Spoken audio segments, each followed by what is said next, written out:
There are two types of bra wearers in the world.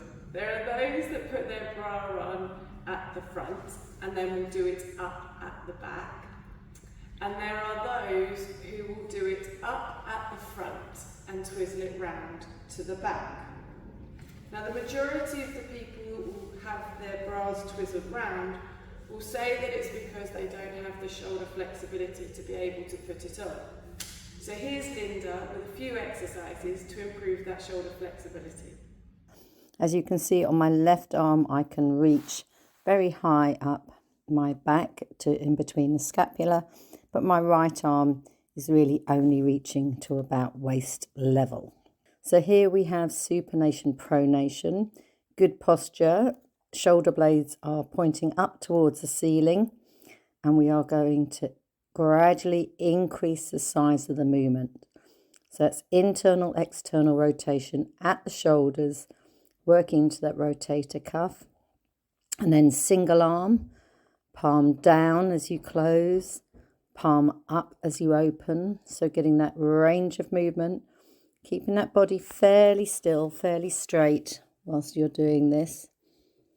And again, seeing how far you can reach from one side of the body to the other arm. So making sure that we are doing both sides so we have a comparison for each arm. Palm up, palm down, all within pain-free range, or just taking it to that area that you may feel discomfort but not actually going into pain. So this is called scaption. So it's thumb up into like a Y position at the front, so you're wide of the shoulders, little fingers to the back. Again, internal, external rotation. So you don't want the palms to come right the way up at the front. You are just working it into that thumb and slight external rotation of thumbs. Here we have a paddle. So this paddle, you can vary the amount of resistance that you're putting through it. So I think there's 5 ratchets, so you can have one side open, one side closed. Also very good for rehabilitation for people who play golf or tennis, a sort of unilateral movement. So again, we're just adding a little bit of drag to this movement. So it's lubricating that shoulder joint, reaching across. So still only working at the sort of surface of the water, really. We can take it deeper, but again, once you do that, you're changing the muscle group slightly. So it depends on what you're actually targeting and what you're trying to get to. So here we have closed the paddle, and you can now see the difference. There's a lot more movement in the water. You're creating a lot more drag. So as you start to increase that range of movement, we can start to close that paddle.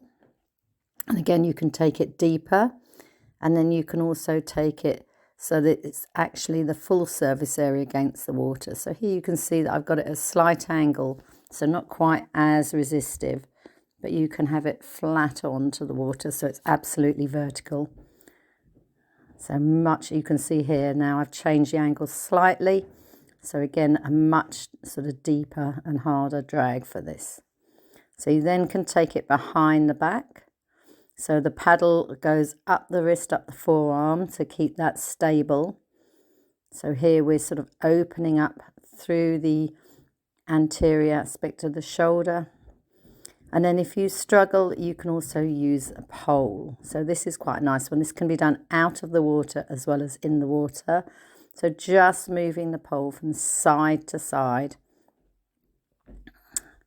So especially if you're sort of having issues with actually lifting the shoulder.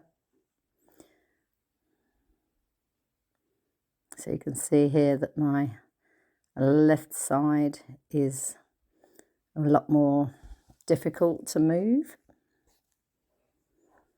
at this particular angle. So here we are now taking the pole up. So I'm using my lower arm to move my upper arm. So you're taking the arm as far as you can behind the back, but you're also using that lower arm to drive the upper arm up. So I think here you can really see that I've got issues in both shoulders. Here using something slightly different. This is a vibrating pole. It's actually like a noodle with almost a broom handle inside it. So you can get the vibration through the water as well as it moves. But again, doing the same sort of exercise as you did with the broom handle, sorry. But much cheaper, obviously, for a broom handle. So changing the grip, changing the hold, changes the angle. So just using it to drive up.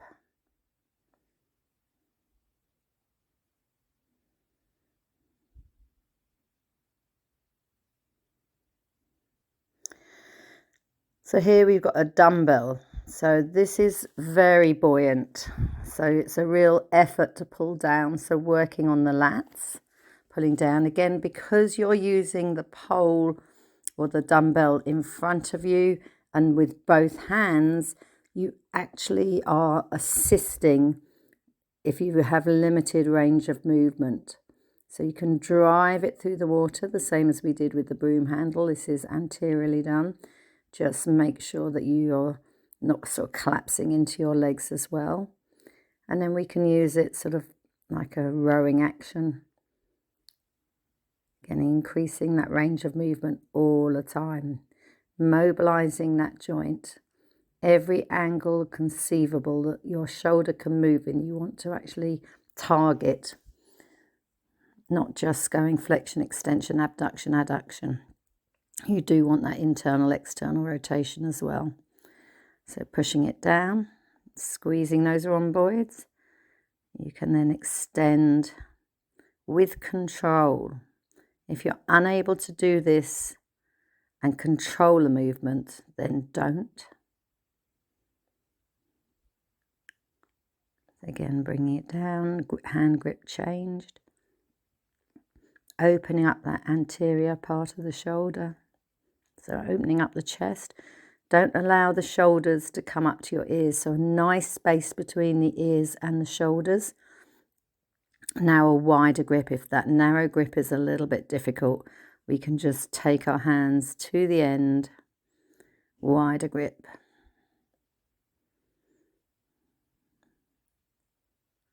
Oh, you could see there a little bit of a wobble on my right shoulder.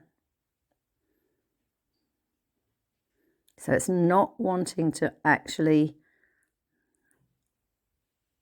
rotate correctly. So here we can see I've got an increased range of movement through just doing those simple exercises.